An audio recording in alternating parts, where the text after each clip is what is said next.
Hello, guys. Welcome back to Mervin's Crick Quiz. India is in Australia. The ODI series is done. T20 series is coming up, and followed by four exciting test matches. So, there has been a lot of hue and cry over India's bowling effort in the recent ODI series, and most of it has been very justified.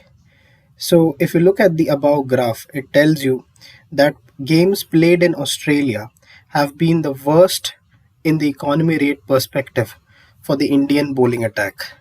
So, the entire theory of playing five bowlers falls flat on its face, and it really doesn't make sense to go with only five bowlers having zero backup, having performed the worst in Australia. Among bowlers, if we look at Ravindra Jadeja, he has been a dynamic white ball cricketer for India. He adds a lot of value in the field and very important runs at number 6, number 7 when it comes to batting. But Ravindra Jadeja, the bowler, is what we are looking at specifically today, and he has been on the decline in terms of a wicket taking spree. He's always been Virat Kohli's go to option to keep things tight and keep a lid on things, and his economy rate has been amazing throughout his career.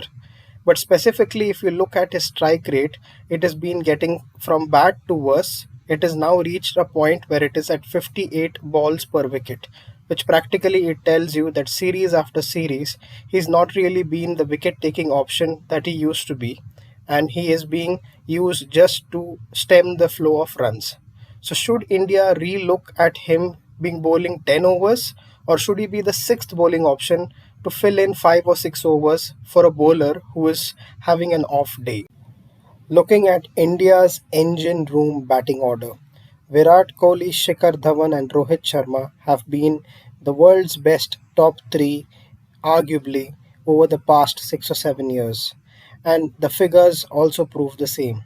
Every second to third innings is converted to a 50 plus score, which is termed as a big innings. Now, and that has been the trend for rest of the other big threes who are playing in the rest of the countries the last couple of years. But when it comes to Australia, if you look at the orange graphs here, it tells you that the conversion rate of converting this innings into a big innings has been a bit on the slower side in Australia. It takes them as much as 4 innings to score a 50 plus innings for each of these three big, great players.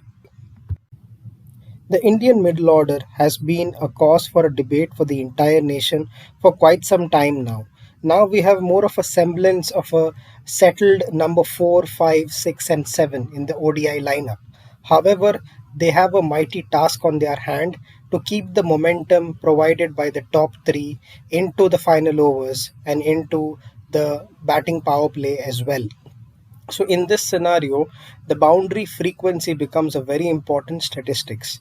And if you look at how the other teams have performed, they score a boundary between 8 to 10 balls in this middle overs where the momentum is an absolute key to keep at par with the required rate or keep the scoring rate going while you're batting first.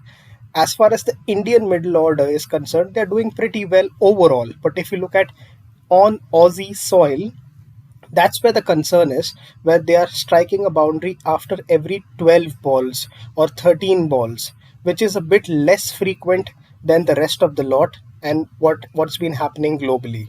So that is an issue that they need to address when they move into future ICC tournaments.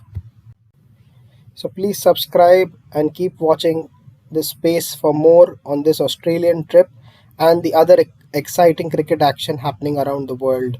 Stay safe and stay healthy.